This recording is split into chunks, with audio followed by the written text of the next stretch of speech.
Hello, everyone. I'm Dave Johnson, and welcome to Off the Court. And yes, this week we have John Thompson III. He's the Vice President of Player Engagement from Monumental Basketball. And you know that this series, Off the Court, is our weekly question and answer series exclusive to you season ticket members right here in what we like to call the DC-12 Clubhouse. And each week, hearing directly from individuals that make up the Monumental Basketball Department as we give you an inside look at how we're getting set for the 2020-21 season. It's still difficult to say. Too many 20s involved in there, but good to be talking about a season coming up. We want to also thank everyone who submitted questions for Sashi Brown and tuned in last week.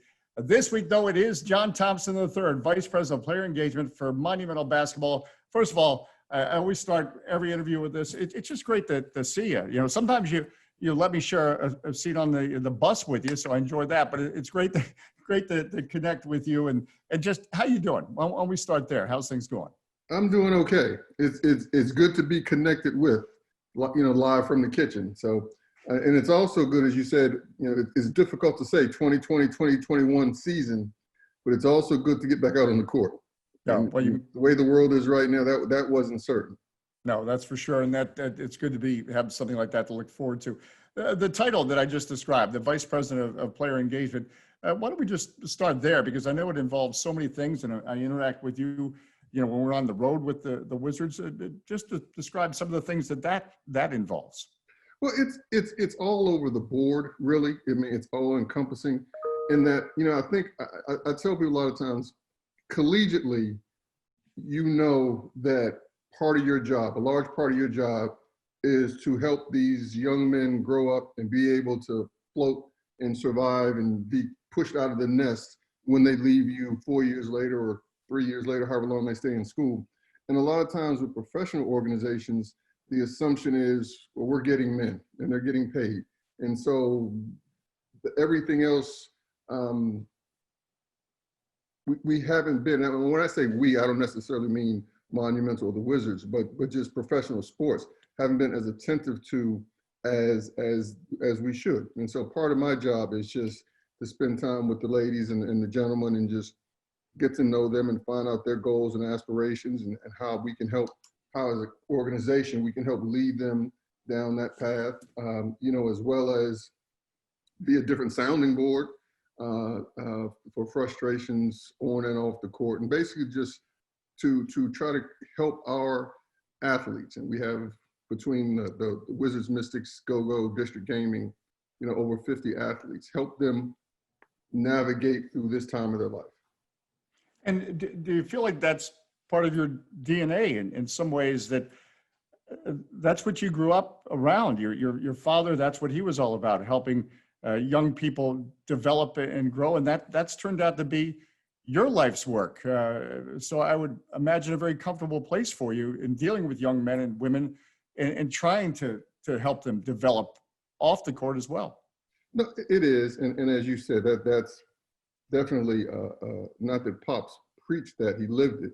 And he often said, he didn't have the luxury of just being a coach, and everything else is important in helping these young athletes grow up, helping them achieve their goals, helping them understand the impact that they can have on society. And what for you is the most rewarding about dealing with, and you've dealt with this as a college coach, but now you're dealing with it with Monumental Basketball. Is there anything in particular that really heartens you? And I'll use, and not that because I was just coming on this year, but I'll use Bradley as an example. When all the social unrest, following George Floyd started this summer, and we had the march where we went from Cap One Arena down to the Martin Luther King Memorial. And Bradley was given an interview prior to that. And he said, and I don't remember his exact words, so this isn't a quote, but he was saying, and he was asked, why was this important to you? Why are you involved? Why are you leading this charge? And he said, because in the past, when there have been incidents like this or injustices or things that I could have spoken out about, I could have had a voice on, I didn't do it. And now, I don't think he said I feel bad about that, but it was more of a maturation and a growing up where he realized, you know, that this is something that I need to get involved with. And so when you see those steps, when you see that growth, when you see that maturation, that's when you say, this is good. You mentioned that because of course, we appreciate everybody here in the DC 12 Clubhouse submitting their questions. And that is one of the questions about supporting the Wizards and Mystics players in their work for advocating social justice. And you know, that is a big challenge, no matter what age, you know, finding your voice. And we're certainly dealing with I don't want to say new territory because these are old problems and situations, but what insight can you give us into what you've noticed from the players in Monumental basketball? Because this was a remarkable time in that it was very much a player driven, whether it was what was put on social media and certainly that's been discussed so much. How was that process and how were you involved in that process? I'll answer the last part first. How I was involved is just kind of helping them navigate through and make suggestions on what to do, how to do. And I can't stress enough that the events of today were organized by these men and women. The organization Monumental, understanding our core values, understanding what we represent, support them, but it's all about them and what they wanted to do. I think we're fortunate. We have across all of the teams, but we have a bright group. We have an intelligent group of athletes. We have a group of athletes that want to be involved, and some have very distinct, very structured ways that they know what they want to do. And I'll use Natasha as that example. You know, others are just Natasha Cloud.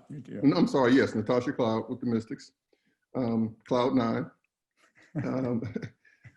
You know, and others want to get involved, but just want some suggestions, want some pushing, want some prodding, want some direction, and that's also part of my job. But it's this past few months, and we have they segued into what's going to come to a head tomorrow, the last day of voting and the election day, where, you know, they were actively involved with trying to register voters, actively involved with just the movement of empowering each other and just making sure, regardless of who you support or don't support, but just get out there and everyone understanding that your voice, your vote, you should be counted, should be heard.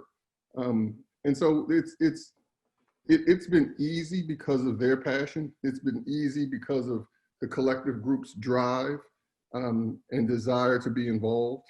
And you know, at the moment after the election, you know, we've had some preliminary discussions, you know, about what the next path should be.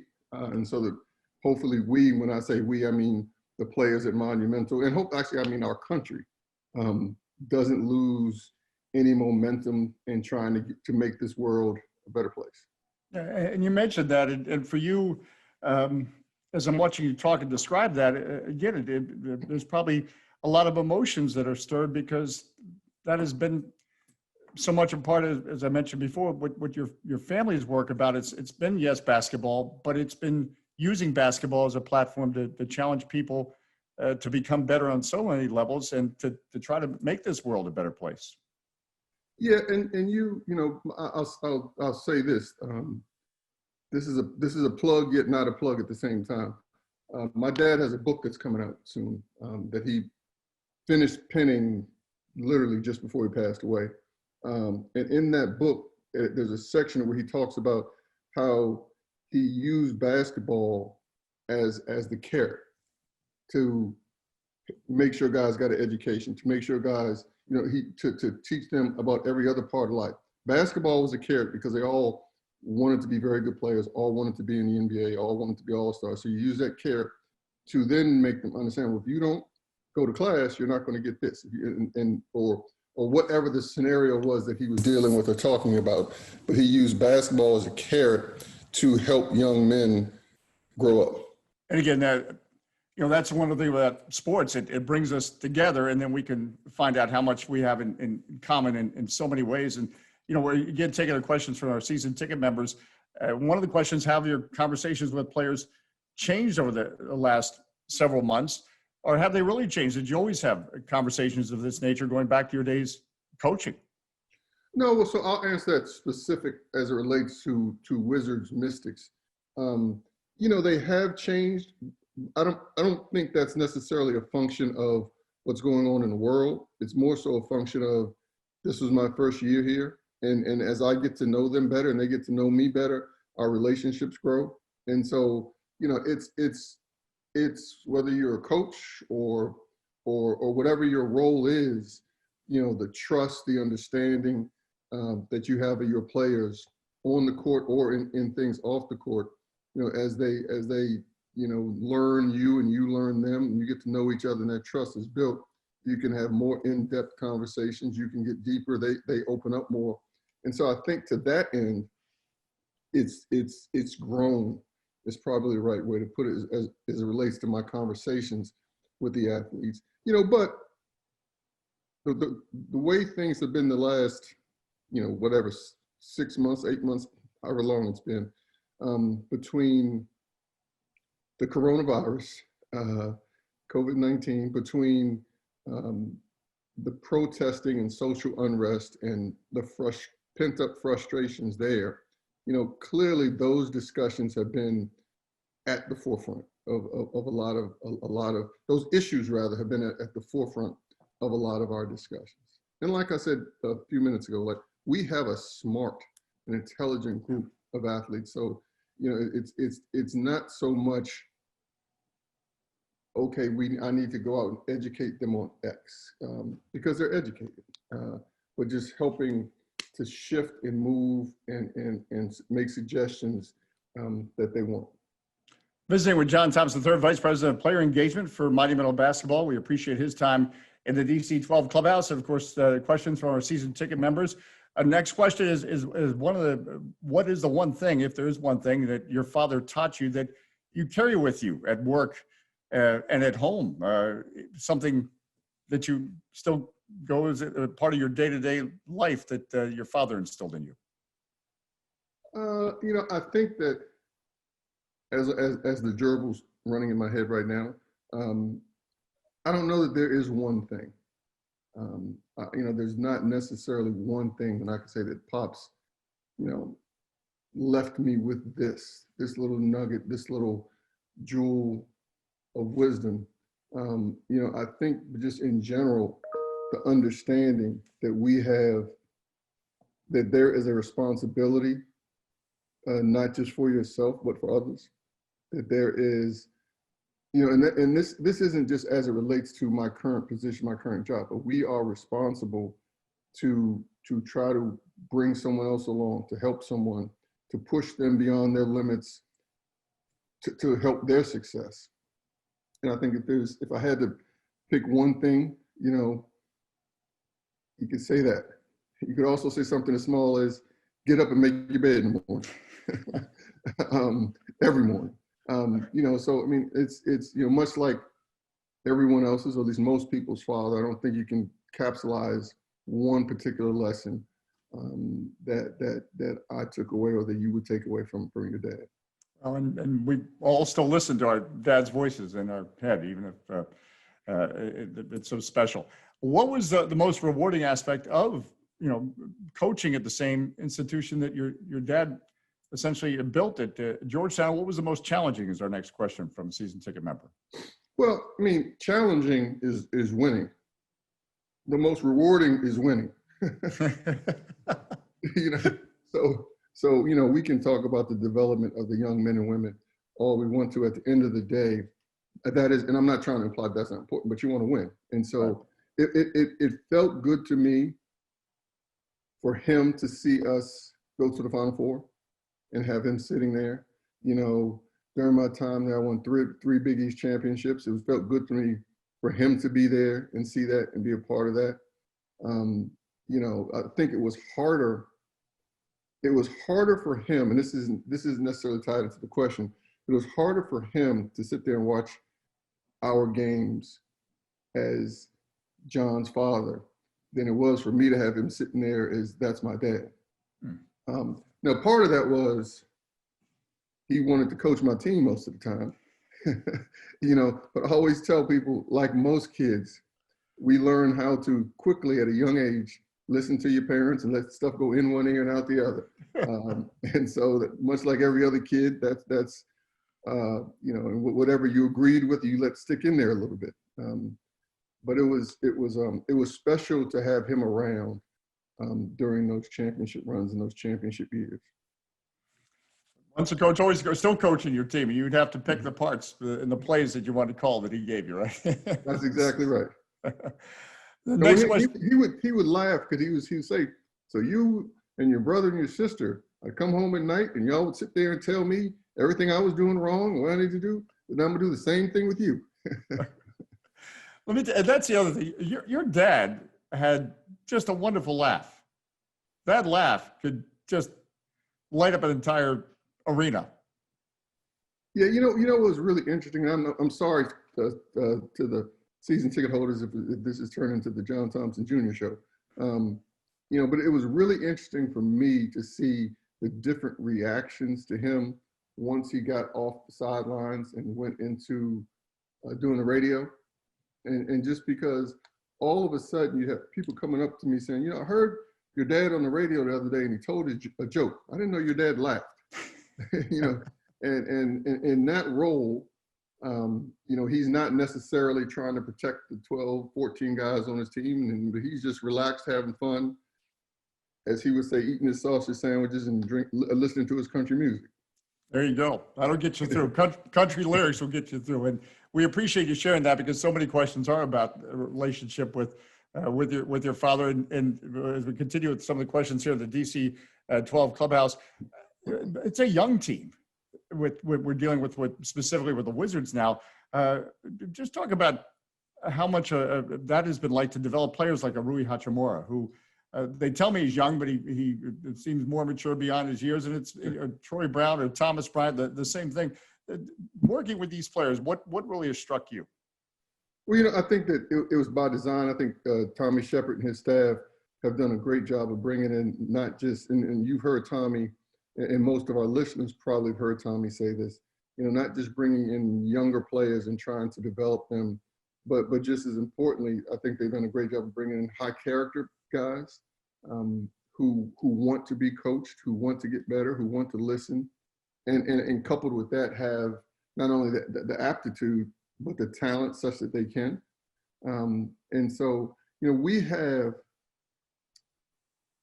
a group of guys that is fun to be around, and a group of guys that are fun to work with, because they are open. And even the vets, like a Ish Smith, who's not in that younger person category, but is still open to learning, whether it's on the court or off the court. And so, when you have those type of personalities coupled with talent, it makes whatever the function within the organization is, interacting with that group and working with that group easier.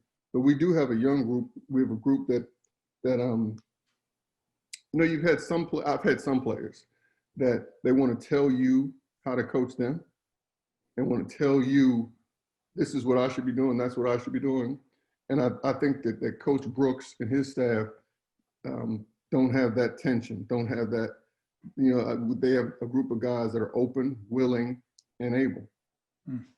Well, and you use the word joy, because that's one thing that struck me about this team, and I think that's why the fans have fallen in love with this team, is that they just bring so much joy. They just love playing the game, and that's why you see wins like last year with the Miami Heat when we're under a band and a Garrison Matthews scores 28 or whoever. It's always the next man up, and just a great camaraderie among this Washington Wizards team.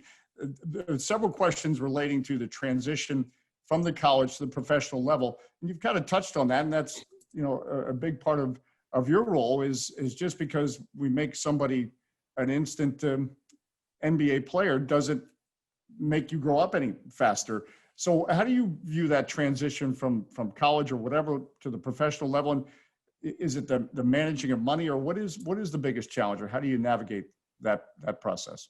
From the player's perspective? From the play, yeah. As you look at what the biggest challenge is, because all of a sudden, wow, they're thrust into the limelight in a profession. They may have had the limelight at a college level, but it's a lot different at a professional level. Okay, so I'll give several answers to that. You know, on the court, all of a sudden, there are no bad players. You know, at the collegiate level, with most teams, you can look out there at any given time and say, okay, this guy over here can't really do anything. So we really can leave him alone, help offer him a little more, you know, whereas in the professional level, as you mentioned, Garrison Matthews comes out and gets 28. You know, there's guys that you can put in the game, and no matter who it is, you have to be attentive. You have to pay attention to them. You have to be cognizant of what they could do, their strengths and weaknesses. And so on the court, the players are just better. I mean, I don't want to dummy it down to that, but just that is an adjustment. The game is bigger, faster, stronger. Your decision making has to be made at a quicker pace, and not just because of the shortening of the shot clock in the professional level, but because of the athletes and the acumen of the people you're going against. And that's an adjustment period where you have to make decisions quicker for a multitude of reasons, some of which I just listed. And then there can be, depending on your support systems, your organization support systems, your agent support systems, off the court, you know, a huge adjustment. Because now all of a sudden you're in a strange city most of the time. Most of the time, you're all of a sudden going to have 12 new friends that you don't really know. I've had several players that I've coached when they got to the league, like, I really wish I was still in college. You know, I wish, just because socially you are, you know, more in a cocoon, you know, and now all of a sudden everything is on you. It's your decision, it's your responsibility. You know, you don't have coaches calling, fussing at you. You know, it's in the pros, if you don't produce, we're going to find somebody else. And so just on the court, there's that pressure. Off the court, you know, it's great. You have a lot of money. And most of these guys, relative to the average person, the lowest paid guy has a lot of money. And so, the decisions and the pressures that come along with that, you know, educating, you know, a small thing. At our new facility over in Southeast, all the teams are there, meaning the Wizards, the Mystics, and the Go-Go. You know, and there's real social pressure when you pull up and see the car that John Wall's driving, the car that Bradley Beal is driving, the car that Elena Delanon is driving. Well, there's some guys, you can't keep up with the Joneses. You know, you like, don't, we're in the same parking lot, but you need to go, you know, go get your, I don't want to call out a brand, but pare that back tenfold. Right. And just understanding small things like that, that most guys and most people on this call have heard all of your life. But when you get in that situation, having the strength and maturity to act accordingly. And so it is an adjustment.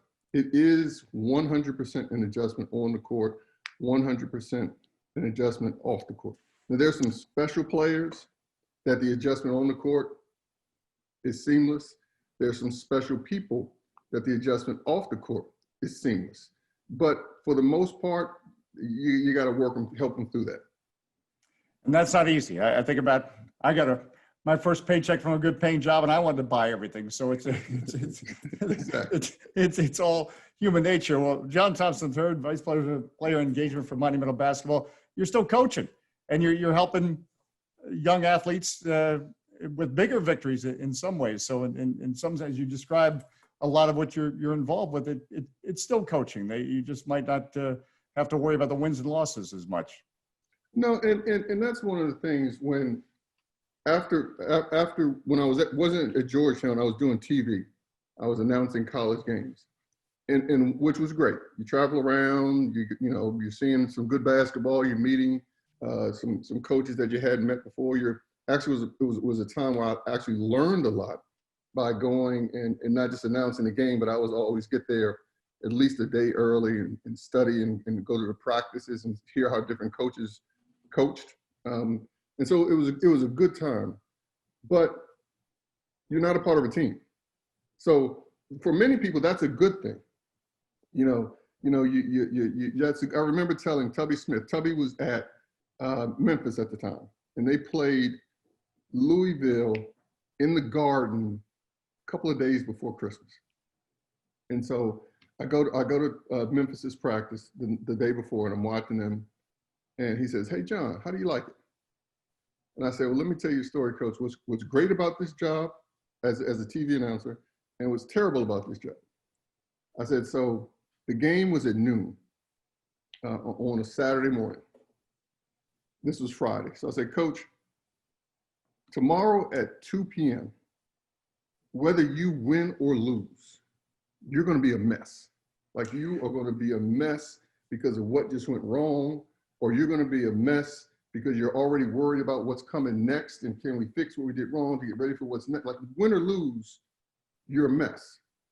I said, "Coach, at 2:30 tomorrow, all I'm going to be worried about, at 2 o'clock tomorrow, all I'm going to be worried about is, can I make that 2:30 a sellout?" and that's what's great and what's horrible about, no, I shouldn't say horrible. That's what's great and what's difficult about that, because you aren't connected to a team. Like, you can shut the game's over, close your notebook, boom, I'm out of here. And that I missed / needed, just as a person, just what I've always done, to be a part of a group, to be a part of an organization, where you are attached to the wins and the losses. You are attached to the growth. It's not just come in, do your thing, announce the game, and get out. Well, you're very much part of an organization, Monumental Basketball, and you still look at the box score, because I've been on the bus with you, where you grab the box score, the first thing is you're looking at. Well, that part, even though I'm not sitting on the bench, I still process the game as a coach. So we're sitting there, you're watching the game, and you're still, I said earlier, the gerbil's running in your head up there about what should we do, what shouldn't we do. So you're right. And then, sit and watch film and anticipate, hey, player X may call me to ask this, fuss about this, complain about this, and just anticipating those calls. John Thompson III, we appreciate so much the time. And hang on, we got a big question for you coming up. This is something we're doing with our season ticket members in the DC-12 Clubhouse. They have an opportunity to win great prizes each Thursday in our DC-12 Club Trivia Challenge. Now, each week we're going to have our guest, and that's you this week, answer a special question that reveals a fun fact about themselves. Now, their answer is then featured in our Trivia Challenge. So here we go. This is the question for you that people have to remember the answer to. You ready? Yep. Ready for this question? This week's DC-12 Club Trivia Challenge question for John Thompson III. In your playing career at Princeton, who stands out as the best or most memorable player you ever competed against?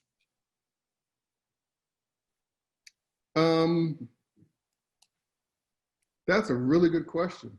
And so you're asking me to go back 80 years ago to pull that out.